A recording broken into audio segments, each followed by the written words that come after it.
The moment you realize you're lost, your brain does something that can kill you. You're walking through unfamiliar woods, hours in. You look up. Nothing looks right. The trees don't match anything you remember. Your heart starts pounding. Before your mind catches up, you're lost. Today, you'd pull out your phone. Blue dot. Map.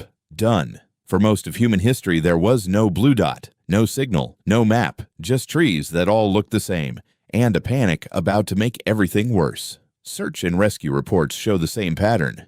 Again and again. Almost nobody stays where they are. Almost everyone moves. Your vision narrows like you're looking through a tunnel. Your short-term memory drops, so you forget landmarks you passed just minutes ago. You stop weighing options and start reacting. Fast. On instinct. No plan at all. Against a predator, that reaction could save your life in half a second. Against being lost, it's what makes you disappear. Because running doesn't just fail to help, it works against you. And walking calmly instead of running doesn't fix it either. Without a fixed point, like the sun, people often begin walking in circles without realizing it. What feels like a straight line slowly bends into a curve, then a loop, then a full circle, and you never feel it happening.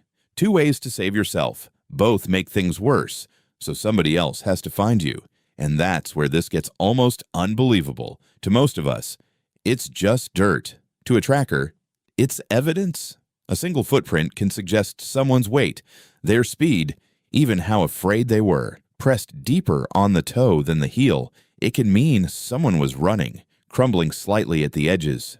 It can mean it's fresh, made recently, not days ago. A broken twig at knee height can point to the direction someone pushed through. No single clue tells the whole story. Skilled trackers combine dozens of tiny clues, constantly testing and updating their conclusions as they move. Researcher Louis Liebenberg spent years documenting this among the sand of the Kalahari, watching trackers follow a single animal's trail for hours across ground that looked completely blank to anyone untrained. His argument is simple. Tracking is a form of scientific thinking. Observe, form a hypothesis, test it, revise it, repeat. Now point that exact same skill at a missing person instead of an animal. In 1864, 3 children vanished in the rugged Australian outback. Jane, 7. Isaac, 9. Frank, just 4. Gone for 9 days. Search parties combed the bush on horseback and found nothing.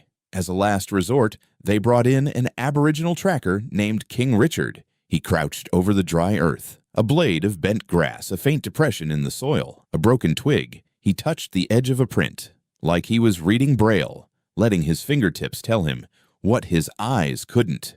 9 days after the children disappeared, he found all 3. Frank, the youngest, was barely conscious. All 3 survived. A skill like that almost vanished completely. For decades, it was dismissed as folklore, something quaint, not science. Only in the last few decades have researchers started documenting it seriously, working directly with the last generations of trackers. Before that knowledge disappeared entirely, while people waited for a tracker, they weren't just sitting still. They shouted, in patterns, pausing to listen between each call. They lit signal fires on high ground, turning smoke into something a lost person could walk toward from miles away.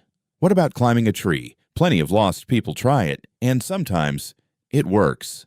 A landmark, smoke, a rooftop, something to walk toward, but it costs energy you might never get back. And a fall in the wrong place can turn a survivable day into a fatal one. If night came and no one had been found yet, the search didn't slow down. It got louder. Ancient groups already understood the rule. Modern rescue teams still live by. The first hours matter more than everything that follows. Here's why. Imagine drawing a circle around the place someone disappeared. Every minute they keep walking, that circle gets bigger, a lot bigger. Search teams don't search people, they search circles. Every extra step forces rescuers to comb ground. That didn't need searching. Just a minute ago, a person who stays exactly where they are keeps that circle small enough to actually search, which brings us back to the instinct that makes you run in the first place. It isn't a flaw, it's left over from a world where staying still meant becoming something's next meal. That instinct kept humans alive for a very long time.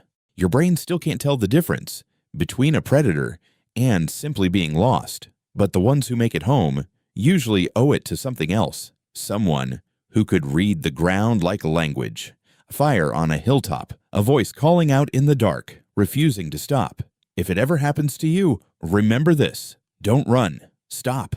Stay exactly where you are. That alarm system is still inside you, exactly as it was 50,000 years ago, because somewhere out there, someone is doing what humans have always been, quietly, remarkably good at: finding you.